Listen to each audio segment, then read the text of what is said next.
ಮೊದಲಿಗೆ ಹೆಡ್ಲೈನ್ಸ್. ಕುಶಾಲನಗರ ಪಟ್ಟಣದಲ್ಲಿ ವಿಜೃಂಭಣೆಯಿಂದ ನಡೆದ ಹನುಮ ಜಯಂತಿ. ಒಂದಕ್ಕಿಂತ ಒಂದು ವಿಭಿನ್ನವಾಗಿ ತನ್ನದೇ ಛಾಪು ಮೂಡಿಸಿದ ದಶಮಂಟಪಗಳು. ಕನ್ನಡ ಸಾಹಿತ್ಯ ಸಮ್ಮೇಳನದ ಪ್ರಚಾರ ರಥಕ್ಕೆ ಭವ್ಯ ಸ್ವಾಗತ ನೀಡಿದ ಕೆಆರ್ಪೇಟೆ ಪಟ್ಟಣದ ಸಾಹಿತಿಗಳು, ಕನ್ನಡ ಅಭಿಮಾನಿಗಳು. ಕುಶಾಲನಗರ ತಾಲೂಕಿನ ಕಣಿವೆ ಸಮೀಪದಲ್ಲಿರುವ ಭುವನಗಿರಿಯಲ್ಲಿರುವ ಕಸ ವಿಲೇವಾರಿ ಘಟಕಕ್ಕೆ ಹೆಬ್ಬಾಲೆ ಸರ್ಕಾರಿ ಮಾದರಿ ಪ್ರಾಥಮಿಕ ಶಾಲೆಯ ವಿದ್ಯಾರ್ಥಿಗಳು ಭೇಟಿ ನೀಡಿ ಮಾಹಿತಿ ಪಡೆದರು.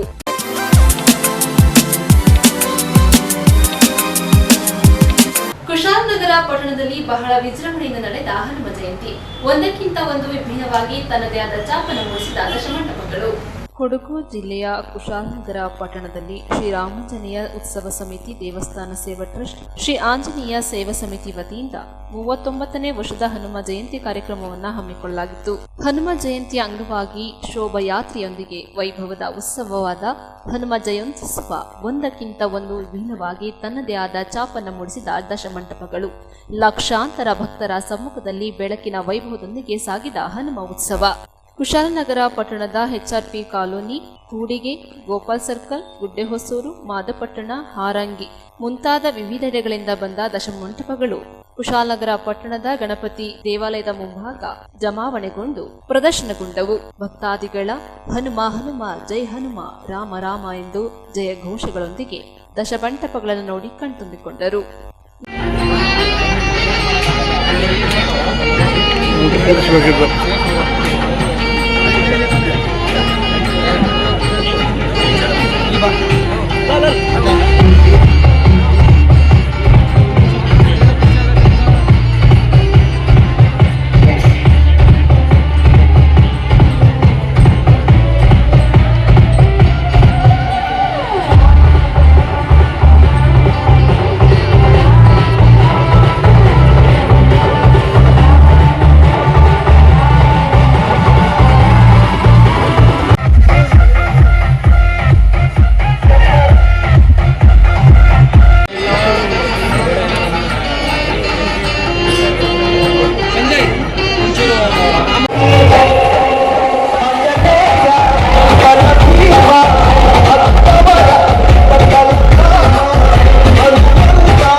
ವತಿಯಿಂದ ಪ್ರಥಮ ವರ್ಷದ ಅದ್ದೂರಿ ಹನುಮ ಜಯಂತ್ಯೋತ್ಸವಕ್ಕೆ ಸರ್ವರಿಗೂ ಆದರಣೀಯ ಸ್ವಾಗತ. ಈ ಬಾರಿ ಮಂಟಪದಲ್ಲಿ ಭಕ್ತಿ ಪ್ರಧಾನವಾದ ಸ್ವಾಮಿ ಮಣಿಕಂಠನಿಂದ ಮಹಿಷಿಯ ಶಾಪ ವಿಮೋಚನೆ ಎಂಬ ಕಥಾಭಾಗವನ್ನ ಅಳವಡಿಸಿಕೊಳ್ಳಲಾಗಿದೆ. ದೇವತೆಯಿಂದ ಹತನಾದ ಮಹಿಷಾಸುರನ ಸಾವಿನ ಸುದ್ದಿಯನ್ನ ತಿಳಿದ ಅವನ ತಂಗಿಯಾದ ಮಹಿಷಿಯು ತನ್ನ ಅಣ್ಣನ ಸಾವಿನ ಪ್ರತೀಕಾರಕ್ಕಾಗಿ ಬ್ರಹ್ಮನನ್ನ ಕುರಿತು ಘೋರ ತಪಸ್ಸನ್ನ ಮಾಡಿ ನಂತರ ಹರಿಹರ ಪುತ್ರನಿಂದ ಮಾತ್ರ ಸಾವು ಬರುವಂತೆ ವರವನ್ನ ಪಡೆದುಕೊಳ್ಳುತ್ತಾಳೆ. ಅದರಂತೆ ಹರಿಹರ ಪುತ್ರನ ಜನನವಾಗುತ್ತದೆ. ಹರಿಹರ ಪುತ್ರ ಮಣಿಕಂಠನು ಮಹಿಷಿಯನ್ನು ದೇವತೆಗಳೆಲ್ಲ ಸೇರಿ ಮಹಿಷಾಸುರನನ್ನು ಅಂತ್ಯಗೊಳಿಸಿದ್ದಾರೆ.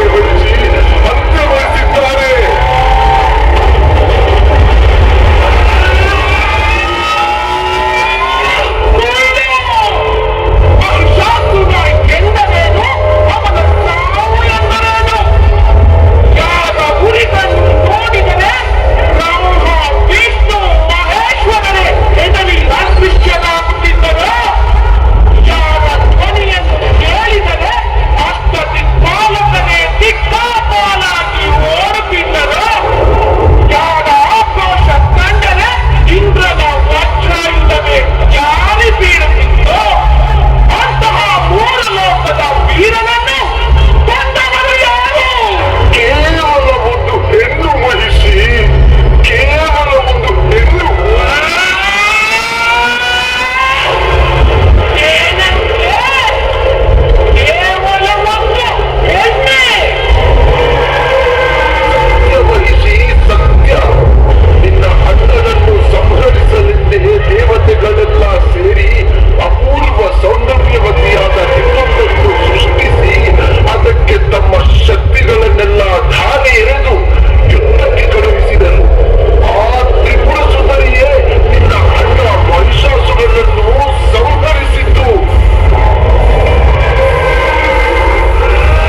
News doctor H Raghukoti, Kushalnagar. Kushalnagar ತಾಲೂಕಿನ ಹೆಬ್ಬಾಲೆ ಸರ್ಕಾರಿ ಮಾದರಿ ಪ್ರಾಥಮಿಕ ಶಾಲೆಯ ಬನಶಂಕರಿ ಕ್ಲಬ್ ವತಿಯಿಂದ ಶಾಲಾ ವಿದ್ಯಾರ್ಥಿಗಳು ಕಣಿವೆ ಸಮೀಪದ ಭುವನಗಿರಿಯಲ್ಲಿರುವ ಕಸ ವಿಲೇವಾರಿ ಘಟಕಕ್ಕೆ ಭೇಟಿ ನೀಡಿ ಮಾಹಿತಿ ಪಡೆದರು. ಹೆಬ್ಬಾಲೆ ಸರ್ಕಾರಿ ಮಾದರಿ ಪ್ರಾಥಮಿಕ ಶಾಲೆಯ ಬನಶಂಕರಿ ಇಕೋ ಕ್ಲಬ್ ವತಿಯಿಂದ ಶಾಲಾ ವಿದ್ಯಾರ್ಥಿಗಳು ಕಣಿವೆ ಸಮೀಪದ ಭುವನಗಿರಿಯಲ್ಲಿರುವ ಕಸ ವಿಲೇವಾರಿ ಘಟಕಕ್ಕೆ ಭೇಟಿ ನೀಡಿ ಘಟಕದಲ್ಲಿ ನಡೆಯುವ ಕಾರ್ಯಚಟುವಟಿಕೆಗಳ ಬಗ್ಗೆ ಮಾಹಿತಿ ಪಡೆದರು. ಹಸಿ ಕಸ ಮತ್ತು ಒಣಕಸ ವಿಂಗಡಣೆ ಮಾಡಿ ಈ ಕಸಗಳಿಂದ ಮನೆ ಕಟ್ಟುವ ಇಟ್ಟಿಗೆಯ ತಯಾರಿ ಮತ್ತು ಈ ಕಸದಿಂದ ಕಾಂಪೋಸ್ಟ್ ಗೊಬ್ಬರವನ್ನು ಹೇಗೆ ತಯಾರು ಮಾಡುತ್ತಾರೆ, ಮಾಲಿನ್ಯಕಾರಿ ಪ್ಲಾಸ್ಟಿಕ್ ಕೈಚೀಲಗಳು, ಪಟಾಕಿಗಳು, ಗಾಜು ಮತ್ತು ಇತರೆ ಲೋಹಗಳ ಮರುಬಳಕೆ ಹೇಗೆ ಎಂಬ ಮಾಹಿತಿಯನ್ನು ತಿಳಿದುಕೊಂಡು ಶಾಲೆಗೆ ವಾಪಸ್ ಬರುವಾಗ ಮಾರ್ಗ ಮಧ್ಯೆ ಕಣಿವೆಯ ರಾಮಲಿಂಗೇಶ್ವರ ದೇವಸ್ಥಾನಕ್ಕೆ ಭೇಟಿ ನೀಡಿ ದೇವರ ದರ್ಶನ ಪಡೆದು ಸ್ಥಳದ ಇತಿಹಾಸವನ್ನು ಅರಿತುಕೊಂಡು ಸ್ನೇಹಿತರೊಂದಿಗೆ ಮತ್ತು ಶಿಕ್ಷಕರೊಂದಿಗೆ ವಿಚಾರ ವಿನಿಮಯ ಮಾಡಿಕೊಂಡರು. ಇದೇ ಸಂದರ್ಭ ಶಾಲೆಯ ಇಕೋ ಕ್ಲಬ್ ಮತ್ತು ವಿಜ್ಞಾನ ಶಿಕ್ಷಕಿಯಾದ ಶ್ರೀಮತಿ ಕೆಎಸ್ ರಮ್ಯಾ ಮತ್ತು ಆಂಗ್ಲ ಭಾಷೆ ಶಿಕ್ಷಕಿ ರಂಜನಾ ಮಕ್ಕಳ ಜೊತೆಗಿದ್ದರು. ನ್ಯೂಸ್ ಸಂಗಮಕ್ಕಾಗಿ ಓಂ ಶ್ರೀಹನಿ, ಕುಶಾಲನಗರ. ನಾಪೋಕ್ಲ ಸಮೀಪದ ಕಕ್ಕಬ್ಬೆ ಪಾಡಿಶಿ ಗುತ್ತಪ್ಪ ದೇವಳದಲ್ಲಿ ಕುಂಬಿಯಾರು ಕಲ್ಲರ್ಚ ಹಬ್ಬವನ್ನು ಶ್ರದ್ಧಾಭಕ್ತಿಯಿಂದ ಆಚರಿಸಿದರು. ನಾಪೋಕ್ಲ ಸಮೀಪದ ಕಕ್ಕಬ್ಬೆಯ ಪಾಡಿಶಿ ಗುತ್ತಪ್ಪ ದೇವಾಲಯದಲ್ಲಿ ಹುತ್ತರಿಗೆ ಮುನ್ನ ದಿನವಾದ ಶುಕ್ರವಾರ ವಾರ್ಷಿಕ ಕುಂಬ್ಯಾರ್ ಕಲ್ಲಾರ್ಚ ಹಬ್ಬವನ್ನು ತಕ್ಕ ಮುಖ್ಯಸ್ಥರು, ಊರಿನ ಪರವೂರಿನ ಭಕ್ತರು ಸೇರಿ ಸಾಂಪ್ರದಾಯಿಕವಾಗಿ ಆಚರಿಸುವುದರೊಂದಿಗೆ ಶ್ರದ್ಧಾ ಭಕ್ತಿಯಿಂದ ಸಂಪನ್ನಗೊಂಡಿತು.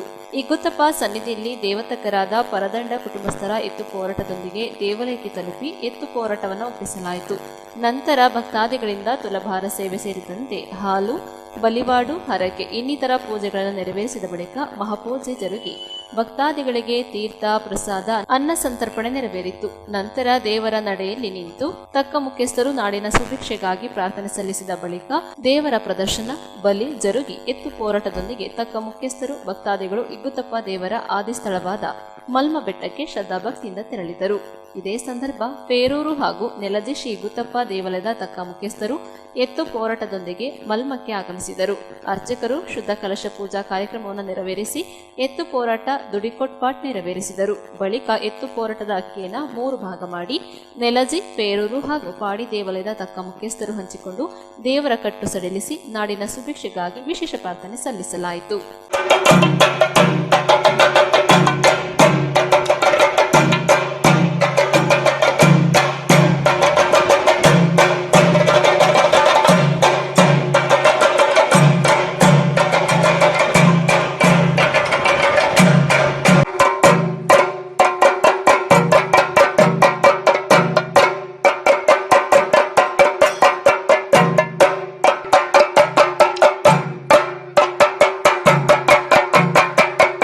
ನ್ಯೂಸ್ ಸಂಗಮಕ್ಕಾಗಿ ದುಗ್ಗಳ ಸದಾನಂದ, ನಾಪೋಕ್ಲು. ಕನ್ನಡ ಸಾಹಿತ್ಯ ಸಮ್ಮೇಳನದ ಪ್ರಚಾರ ರಥಕ್ಕೆ ಭವ್ಯ ಸ್ವಾಗತ ನೀಡಿದ ಕ್ಯಾರ್ಪೇಟೆ ಪಟ್ಟಣದ ಸಾಹಿತಿಗಳು, ಕನ್ನಡ ಅಭಿಮಾನಿಗಳು ಹಾಗೂ ವಿದ್ಯಾರ್ಥಿಗಳು. ಅಖಿಲ ಭಾರತ 87ನೇ ಕನ್ನಡ ಸಾಹಿತ್ಯ ಸಮ್ಮೇಳನದ ಅಂಗವಾಗಿ ನಾಗಮಂಗಲದಿಂದ ಕ್ಯಾರ್ಪೇಟೆ ಪಟ್ಟಣಕ್ಕೆ ಆಗಮಿಸಿದ ಸಾಹಿತ್ಯ ಸಮ್ಮೇಳನದ ಕನ್ನಡ ಪ್ರಚಾರ ರಥಕ್ಕೆ ಡಿಸಿಸಿ ಬ್ಯಾಂಕ್ ಉಪಾಧ್ಯಕ್ಷರಾದ ಅಶೋಕ್, ಪುರಸಭೆ ಸದಸ್ಯರಾದ ಪ್ರೇಮ್ಕುಮಾರ್, ಕನ್ನಡ ಸಾಹಿತ್ಯ ಪರಿಷತ್ತಿನ ಅಧ್ಯಕ್ಷರಾದ ಪೂರ್ಣಚಂದ್ರ ತೇಜಸ್ವಿ ಹಾಗೂ ತಾಲೂಕು ಜೆಡಿಎಸ್ ಅಧ್ಯಕ್ಷರಾದ ಜಾನಕಿರಾಮ್, ತಾಯಿ ಭುವನೇಶ್ವರಿಯ ಮೂರ್ತಿಗೆ ವಿಶೇಷ ಪೂಜೆ ಸಲ್ಲಿಸಿ ಬರಮಾಡಿಕೊಂಡರು. ಕ್ಯಾರ್ಪೇಟೆ ತಾಲೂಕು ಕನ್ನಡ ಸಾಹಿತ್ಯ ಪರಿಷತ್ ಅಧ್ಯಕ್ಷರಾದ ಪೂರ್ಣಚಂದ್ರ ತೇಜಸ್ವಿ ಮಾತನಾಡಿ, ಮಂಡ್ಯ ನಗರದಲ್ಲಿ 30 ವರ್ಷಗಳ ನಂತರ ಅಖಿಲ ಭಾರತ ಕನ್ನಡ ಸಾಹಿತ್ಯ ಸಮ್ಮೇಳನವು ನಡೆಯುತ್ತಿದೆ.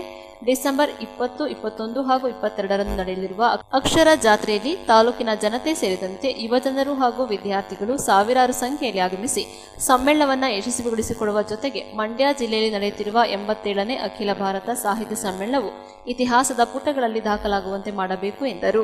ಕನ್ನಡದ ವರನಟ ಡಾಕ್ಟರ್ ರಾಜ್ಕುಮಾರ್ ಹಾಡಿರುವ ಹುಟ್ಟಿದರೆ ಕನ್ನಡ ನಾಡಿನಲ್ಲಿ ಹುಟ್ಟಬೇಕು ಚಿತ್ರಗೀತೆಗೆ ಪುರಸಭೆ ಸದಸ್ಯರಾದ ಪ್ರೇಮ್ಕುಮಾರ್, ಕನ್ನಡ ಸಾಹಿತ್ಯ ಪರಿಷತ್ತಿನ ಅಧ್ಯಕ್ಷರಾದ ಪೂರ್ಣಚಂದ್ರ ತೇಜಸ್ವಿ ವಿದ್ಯಾರ್ಥಿಗಳೊಂದಿಗೆ ಕುಣಿದು ಕುಪ್ಪಳಿಸಿ ನೃತ್ಯ ಮಾಡಿದರು. ಕನ್ನಡ ಸಾಹಿತ್ಯ ಪರಿಷತ್ ಉಪಾಧ್ಯಕ್ಷರಾದ ಸವಿತಾ ರಮೇಶ್, ಪದಾಧಿಕಾರಿಗಳಾದ ಕಟ್ಟೆ ಮಹೇಶ್, ಪಿಬಿ ನಾಗರಾಜು, ಪುರಸಭೆ ಸದಸ್ಯರಾದ ಗಿರೀಶ್, ನಾಟನಹಳ್ಳಿ ಗಂಗಾಧರ್, ಬಳ್ಳೆಕೆರೆ ಮಂಜುನಾಥ್, ಹರಿಚರಣ್ ತಿಲಕ್, ಕ್ಯಾರ್ ನೀಲಕಂಠ, ಸೈಯದ್ ಖಲೀಲ್, ಅಮೀನಾ ಬಾನು ಸೇರಿದಂತೆ ಕೆಪಿಎಸ್ ಹಾಗೂ ಆದಿಚುಂಚನಗಿರಿ ಶಾಲೆಯ ಸಾವಿರಾರು ಮಕ್ಕಳು ಕನ್ನಡ ರಥದ ಮೆರವಣಿಗೆಯಲ್ಲಿ ಭಾಗವಹಿಸಿ ಸಂಭ್ರಮಿಸಿದರು.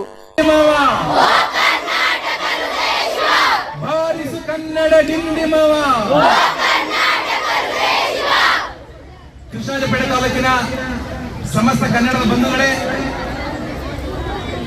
ಇದೇ ಡಿಸೆಂಬರ್ ತಿಂಗಳು 20, 21, 22ನೇ ತಾರೀಕು ಮಂಡ್ಯದಲ್ಲಿ 87ನೇ ಅಖಿಲ ಭಾರತ ಕನ್ನಡ ಸಾಹಿತ್ಯ ಸಮ್ಮೇಳನ ಅಕ್ಷರ ಜಾತ್ರೆ ನುಡಿ ಜಾತ್ರೆ ನಮ್ಮ ನಿಮ್ಮೆಲ್ಲರ ಹೆಮ್ಮೆಯ ಕನ್ನಡದ ಹಬ್ಬ 3 ದಿನಗಳ ಕಾಲ ನಡೆಯುತ್ತಾ ಇದ್ದು, ಈ ಒಂದು ಸಮ್ಮೇಳನದ ಸರ್ವಾಧ್ಯಕ್ಷತೆಯನ್ನ 94 ವರ್ಷ ವಯಸ್ಸಿನ ಹಿರಿಯ ಜಾನಪದ ವಿದ್ವಾಂಸರು, ಗೊತ್ತಾಯಿದೆ ಮಾತಾಡಿ, ಸಾಹಿತಿಗಳು ಆದಂತ ಗೋರು ಚನ್ನಬಸಪ್ಪನವರು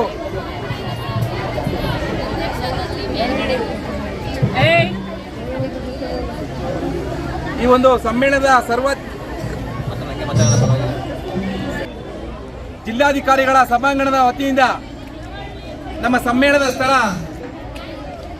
ಸ್ಯಾಂಜೋ ಆಸ್ಪತ್ರೆ ಮತ್ತು ಅಮರಾವತಿ ಹೋಟೆಲ್ ಹಿಂಭಾಗ ಸಮ್ಮೇಳನ ನಡೆಯುವಂತ ಸ್ಥಳದವರೆಗೆ 31 ಜಿಲ್ಲೆಗಳ ಎಲ್ಲ ಕರ್ನಾಟಕದ ಮೂಲೆ ಮೂಲೆಗಳಿಂದ ಎಲ್ಲ ಕಲಾವಿದರು ಕೂಡ ಬಂದು ದಸರಾ ಮೆರವಣಿಗೆಯ ರೀತಿಯಲ್ಲಿ ಸಮ್ಮೇಳನದ ಸರ್ವಾಧ್ಯಕ್ಷ ಮೆರವಣಿಗೆ ನೆರವೇರ್ತಾ ಇದ್ದು, ಅನಂತರ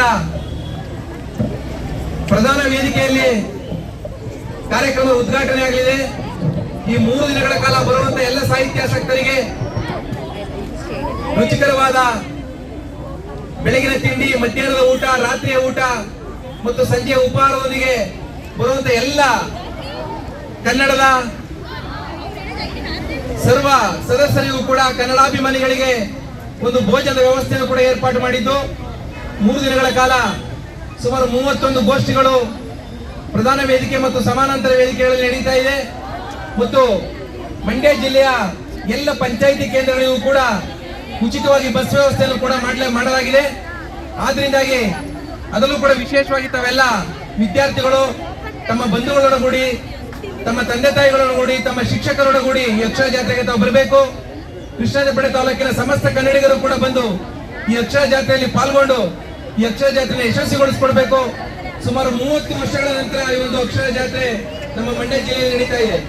1994ನೇ ಇಸ್ವಿನಲ್ಲಿ ಗೋರು ಚನ್ನಬಸಪ್ಪನವರು ಅಧ್ಯಕ್ಷ ಆಗಿದ್ದ, ಚದುರಂಗರವರು ಸಮ್ಮೇಳನದ ಸರ್ವಾಧ್ಯಕ್ಷ ಆಗಿದ್ದಾಗ ಏನು ಈಗ ಸಮ್ಮೇಳನ ಸರ್ವಾಧ್ಯಕ್ಷ ಆಗಿದ್ದ ಗೋರು ಚನ್ನಬಸಪ್ಪನವರು ಅವರೇ ಕೂಡ ಕೇಂದ್ರ ಕನ್ನಡ ಸಾಹಿತ್ಯ ಸಮ್ಮೇಳನದ ಸಾಹಿತ್ಯ ಪರಿಷತ್ತಿನ ಅಧ್ಯಕ್ಷ ಆಗಿದ್ರು. ಆ ಕೇಂದ್ರ ಕನ್ನಡ ಸಾಹಿತ್ಯ ಪರಿಷತ್ತಿನ ಅಧ್ಯಕ್ಷ ಆಗಿದ್ದವರೇ ಈಗ ನಮ್ಮ 87ನೇ ಅಖಿಲ ಭಾರತ ಕನ್ನಡ ಸಾಹಿತ್ಯ ಸಮ್ಮೇಳನದ ಸರ್ವಾಧ್ಯಕ್ಷ ಆಗಿರೋದು ನಮ್ಮೆಲ್ಲರ ಸೌಭಾಗ್ಯವೇ ಸರಿ. ಆದ್ರಿಂದಾಗಿ ಈ ಒಂದು 3 ದಿನಗಳ ಕಾಲ ನಡೆಯುವಂತಹ ಈ ಅಕ್ಷರ ಜಾತ್ರೆಗೆ ತಾವೆಲ್ಲರೂ ಕೂಡ ತಮ್ಮ ಬಂಧು ಬಳಗದೊಡಗೂಡಿ ಬಂದು ಈ ಅಕ್ಷರ ಜಾತ್ರೆಯನ್ನು ಕಣ್ತುಂಬಿಕೊಳ್ಬೇಕು, ಇದನ್ನು ಯಶಸ್ವಿಗೊಳಿಸಿಕೊಡ್ಬೇಕು ಅಂತ ನಾನು ಕೇಳ್ಕೊಂಡು, ಈ ಒಂದು ಕನ್ನಡ ರಥಕ್ಕೆ ನಮ್ಮ ತಾಲೂಕಿನ ಸುಪುತ್ರರು ಹಾಗೂ ಕ್ಷೇತ್ರದ ಶಾಸಕರು ಅಂತ ಶ್ರೀ ಎಚ್.ಡಿ. ಮಂಜಣ್ಣನವರು ಬಂದು ಈ ಕನ್ನಡ ರಥವನ್ನು ಪೂಜೆ ಸಲ್ಲಿಸುವುದರ ಮೂಲಕ ಮೆರವಣಿಗೆ ಚಾಲನೆ ನೀಡಲಿದ್ದಾರೆ. ಆದ್ರಿಂದಾಗಿ ತಾವೆಲ್ಲರೂ ಕೂಡ ಈ ಕಾರ್ಯಕ್ರಮಕ್ಕೆ ಆಗಮಿಸಿ ಈ ಕಾರ್ಯಕ್ರಮ ಯಶಸ್ವಿಗೊಳಿಸಿಕೊಡಲಿಕ್ಕಾಗಿ ತಮ್ಮೆಲ್ಲರೂ ಕೂಡ ಮತ್ತೊಮ್ಮೆ ತಾಲೂಕು ಕನ್ನಡ ಸಾಹಿತ್ಯ ಪರಿಷತ್ತು ಕೃಷ್ಣರಾಜಪೇಟೆ ಘಟಕದ ವತಿಯಿಂದ ಈ ಕೆಪಿಎಸ್ ಶಾಲೆಯ ಎಲ್ಲ ಶಿಕ್ಷಕರು, ವಿದ್ಯಾರ್ಥಿಗಳು, ವಿದ್ಯಾರ್ಥಿನಿಯರು, ಬಿಜಿಎಸ್ ಶಾಲೆಯ ಶಿಕ್ಷಕರು, ವಿದ್ಯಾರ್ಥಿಗಳು, ವಿದ್ಯಾರ್ಥಿನಿಯರು ಮತ್ತು ಎಲ್ಲ ಪುರಸಭಾ ಸದಸ್ಯರು, ಪುರಸಭಾಧ್ಯಕ್ಷರು ಮತ್ತು ತಾಲೂಕಿನ ಎಲ್ಲ ಜನಪ್ರತಿನಿಧಿಗಳು ಕೂಡ ಬಂದು ಈ ಒಂದು ಕನ್ನಡಾಂಬೆಯ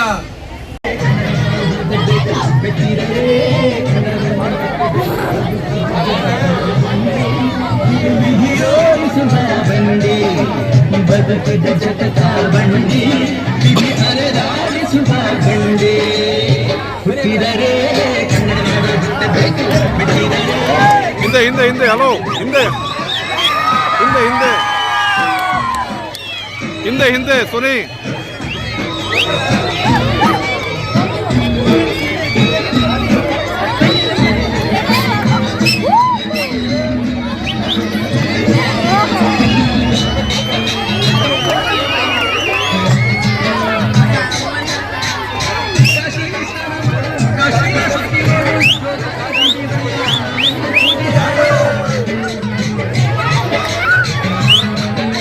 news ಸಂಗಮಕ್ಕಾಗಿ doctor K R Neelakantha, KR Pete. KR Pete ತಾಲೂಕಿನ ಗಂಜಿಕೆರೆ ಗ್ರಾಮದ ನೇತಾಜಿ ಪಬ್ಲಿಕ್ ಸ್ಕೂಲ್ ಆವರಣದಲ್ಲಿ ಜಯಕೀರ್ತಿ ಚಾರಿಟಬಲ್ ಟ್ರಸ್ಟ್ ವತಿಯಿಂದ ಉಚಿತ ಆರೋಗ್ಯ ತಪಾಸಣೆ ಶಿಬಿರ ಆಯೋಜಿಸಲಾಗಿತ್ತು. ಕೆಆರ್ಪೇಟೆ ತಾಲೂಕಿನ ಗಂಜಿಕೆರೆ ಗ್ರಾಮದ ನೇತಾಜಿ ಪಬ್ಲಿಕ್ ಸ್ಕೂಲ್ ಆವರಣದಲ್ಲಿ ಜಯಕೀರ್ತಿ ಚಾರಿಟಬಲ್ ಟ್ರಸ್ಟ್ ವತಿಯಿಂದ ಬೃಹತ್ ಆರೋಗ್ಯ ಶಿಬಿರ ಹಾಗೂ ವಿವಿಧ ಕ್ಷೇತ್ರಗಳಲ್ಲಿ ಸಾಧನೆ ಮಾಡಿರುವ ಸಾಧಕರಿಗೆ ಸುವರ್ಣ ಕರ್ನಾಟಕ ರಾಜ್ಯೋತ್ಸವ ಪ್ರಶಸ್ತಿ ನೀಡಿ ಗೌರವಿಸಿ ರಾಜ್ಯದ ಮಾಜಿ ಸಚಿವರಾದ ಡಾಕ್ಟರ್ ನಾರಾಯಣಗೌಡರನ್ನ ಸನ್ಮಾನಿಸಿ ಗೌರವಿಸಿದರು. ಸಮಾಜದಲ್ಲಿ ಉಳ್ಳವರು ಹಾಗೂ ಸ್ಥಿತಿವಂತರು ದಾನ ಧರ್ಮ ಮಾಡುವ ಮನೋಭಾವನೆ ಬೆಳೆಸಿಕೊಂಡು ಬಡವರು ಹಾಗೂ ನೊಂದ ಜನರ ಕಣ್ಣೀರನ್ನು ಒರೆಸುವ ಕೆಲಸವನ್ನು ಪ್ರಾಮಾಣಿಕವಾಗಿ ಮಾಡಬೇಕು. ಆ ದಿಕ್ಕಿನಲ್ಲಿ ಉದ್ಯಮಿಗಳು ಹಾಗೂ ಸಮಾಜ ಸೇವಕರಾದ ಡಾಕ್ಟರ್ ರೇವಣ್ಣ ಅವರು ತಮ್ಮ ಜನ್ಮಭೂಮಿಯ ಜನರ ಆರೋಗ್ಯ ಸಂವರ್ಧನೆಗಾಗಿ ಬೃಹತ್ ಆರೋಗ್ಯ ಶಿಬಿರವನ್ನು ಆಯೋಜಿಸಿ ತಜ್ಞ ವೈದ್ಯರಿಂದ ಉಚಿತವಾಗಿ ಆರೋಗ್ಯ ತಪಾಸಣೆ ಮಾಡಿಸಿ ಔಷಧಿ ಮಾತ್ರೆಗಳನ್ನು ಕೊಡಿಸಿ ಭಗವಂತನು ಮೆಚ್ಚುವಂತಹ ಕೆಲಸ ಮಾಡುವ ಜೊತೆಗೆ ಅನ್ನದಾತನಾದ ರೈತ ಅಜ್ಞಾನದ ಅಂಧಕಾರದ ಹೊಡೆದೋಡಿಸಿ ಜ್ಞಾನದ ಬೆಳಕು ನೀಡುವ ಶಿಕ್ಷಕರು, ವಿವಿಧ ಕ್ಷೇತ್ರಗಳಲ್ಲಿ ಸಾಧನೆ ಮಾಡಿರುವ ಸಾಧಕರು, ಸರ್ಕಾರಿ ಅಧಿಕಾರಿಗಳು, ವೈದ್ಯರು, ಆಶಾ ಅಂಗನವಾಡಿ ಕಾರ್ಯಕರ್ತರು ಹಾಗೂ ಪತ್ರಕರ್ತರಿಗೆ ಸುವರ್ಣ ಕರ್ನಾಟಕ ರಾಜ್ಯೋತ್ಸವ ಪ್ರಶಸ್ತಿ ನೀಡಿ ಸನ್ಮಾನಿಸಿ ಗೌರವಿಸುವ ಉತ್ತಮವಾದ ಕೆಲಸ ಮಾಡಿದ್ದಾರೆ ಎಂದು ಮೆಚ್ಚುಗೆ ವ್ಯಕ್ತಪಡಿಸಿದರು. ಇದೇ ಸಂದರ್ಭದಲ್ಲಿ ರಂಗಸ್ಥಳ ಕನ್ನಡ ಚಲನಚಿತ್ರದ ನಾಯಕ ನಟ ಅನ್ವಿತ್ ರಾಜ್ ಹಾಗೂ ನಾಯಕಿ ಶಿಲ್ಪಾ ಕಾಮತ್, ಪತ್ರಕರ್ತರಾದ ಬಳ್ಳಕೆರೆ ಮಂಜುನಾಥ್, ಬಲ್ಲೇನಹಳ್ಳಿ ಮಂಜುನಾಥ್, ಹರಿಚರಣ್ ತಿಲಕ್, ಕೆಆರ್ ನೀಲಕಂಠ, ಹೊಸಹೊಳಲು ರಘು, ವೈದ್ಯಾಧಿಕಾರಿ doctor Vinay, police inspector Anande Gowda, ವಿಶ್ರಾಂತ ಶಿಕ್ಷಕ ಅಂಚಿಸಣ್ಣ ಸ್ವಾಮಿಗೌಡ, ಉಪನ್ಯಾಸಕರಾದ ನರಸೇಗೌಡ, ಪ್ರಗತಿಪರ ರೈತರಾದ ಮುದುಗರೆ ರಾಜೇಗೌಡ, ರಮೇಶ್, ಮಾವಿನಕೆರೆ ಗೋವಿಂದಗೌಡ, ವಿಠಲಾಪುರ ಸುಬ್ಬೇಗೌಡ, ವಿಡಿ ಹರೀಶ್, ಸಾಹಿತಿ ಸತೀಶ್, ಜವರೇಗೌಡ, ರಂಗಭೂಮಿ ಕಲಾವಿದ ಮಾಂಬಳ್ಳಿ ಸ್ವಾಮಿಗೌಡ, ಶಿಕ್ಷಣ ತಜ್ಞ ನಿರಂಜನ, ಗಂಜಿಗೆರೆ ಗ್ರಾಮ ಪಂಚಾಯಿತಿ ಅಧ್ಯಕ್ಷರಾದ ಪರಮೇಶ್, ಪಿಡಿಒ ಗೀತಾ ಅವರಿಗೆ ಸುವರ್ಣ ಕರ್ನಾಟಕ ರಾಜ್ಯೋತ್ಸವ ಪ್ರಶಸ್ತಿ ನೀಡಿ ಸನ್ಮಾನಿಸಿ ಗೌರವಿಸಲಾಯಿತು. ಜನಮೆಚ್ಚಿದ ಶಿಕ್ಷಕರಾದ ಪದ್ಮೇಶ್ ಕಾರ್ಯಕ್ರಮ ನಡೆಸಿಕೊಟ್ಟರೆ ಶಿಕ್ಷಕಿ ಅರ್ಪಿತಾ ವಂದಿಸಿದರು. ಜಯಕೀರ್ತಿ ಚಾರಿಟಬಲ್ ಸಂಸ್ಥೆಯ ಕಾರ್ಯದರ್ಶಿ ಚಂದ್ರಮತಿ ರೇವಣ್ಣ ಸ್ವಾಗತಿಸಿದರು. ತನ್ನ ಕುಟುಂಬಕ್ಕೂ ಒಂದು ತಂದೆ ತಾಯಿಗಳ ಸೇವೆಯನ್ನು ಮಾಡಿ ಕುಟುಂಬಕ್ಕೂ ಒಂದು ದೊಡ್ಡ ಶಕ್ತಿಯನ್ನು ತುಂಬಿ ಈ ದಿನ ರಾಜನಹಳ್ಳಿ ಗ್ರಾಮದಲ್ಲಿ ಜನ್ಮವನ್ನು ಪಡೆದು ಜಯಕೀರ್ತಿ ಚಾರಿಟಬಲ್ ಟ್ರಸ್ಟ್ ಅಂತೇಳಿ ಒಂದು ಟ್ರಸ್ಟ್ ಅನ್ನ ನಿರ್ಮಾಣವನ್ನು ಮಾಡಿ ನಮ್ಮ ಯಾವ ದೇಶಕ್ಕೆ ಹೋಗಿ ನಮ್ಮ ಜನ್ಮಭೂಮಿ ಬಿಟ್ಟದ್ದಲ್ಲ, ಆ ಜನ್ಮಭೂಮಿ ಸೆಳೆದು ತರುತ್ತೆ ನಮ್ಮ ಅಭಿವೃದ್ಧಿ ಆದ್ಮೇಲೆ.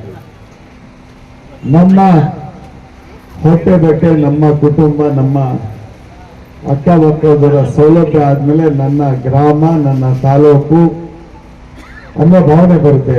ಯಾಕೆಂತೇಳಿದ್ರೆ ನಾನು ಸಹ 1100 ಕಿಲೋಮೀಟರಿಂದ ಬಂದವನು. ಕೇವಲ 200 ರೂಪಾಯಿ ತಗೊಂಡು ಬಾಂಬೆಗೆ ಹೋಗಿ ಹಗಲಿರುಳು ಶ್ರಮಪಟ್ಟು ಉದ್ಯಮಿಯಾಗಿ ತಂದೆ ತಾಯಿಗಳ ಸೇವೆಯನ್ನ ಮಾಡಿ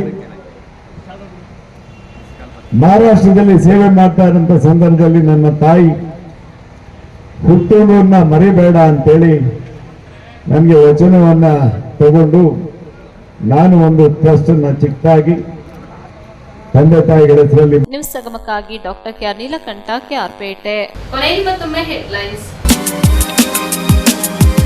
ಕುಶಾಲನಗರ ಪಟ್ಟಣದಲ್ಲಿ ವಿಜೃಂಭಣೆಯಿಂದ ನಡೆದ ಹನುಮ ಜಯಂತಿ. ಒಂದಕ್ಕಿಂತ ಒಂದು ವಿಭಿನ್ನವಾಗಿ ತನ್ನದೇ ಛಾಪು ಮೂಡಿಸಿದ ದಶಮಂಟಪಗಳು. ಕನ್ನಡ ಸಾಹಿತ್ಯ ಸಮ್ಮೇಳನದ ಪ್ರಚಾರ ರಥಕ್ಕೆ ಭವ್ಯ ಸ್ವಾಗತ ನೀಡಿದ ಕೆಆರ್ಪೇಟೆ ಪಟ್ಟಣದ ಸಾಹಿತಿಗಳು, ಕನ್ನಡ ಅಭಿಮಾನಿಗಳು. ಕುಶಾಲನಗರ ತಾಲೂಕಿನ ಕಣಿವೆ ಸಮೀಪದಲ್ಲಿರುವ ಭುವನಗಿರಿಯಲ್ಲಿರುವ ಕಸ ವಿಲೇವಾರಿ ಘಟಕಕ್ಕೆ ಹೆಬ್ಬಾಲೆ ಸರ್ಕಾರಿ ಮಾದರಿ ಪ್ರಾಥಮಿಕ ಶಾಲೆಯ ವಿದ್ಯಾರ್ಥಿಗಳು ಭೇಟಿ ನೀಡಿ ಮಾಹಿತಿ ಪಡೆದರು.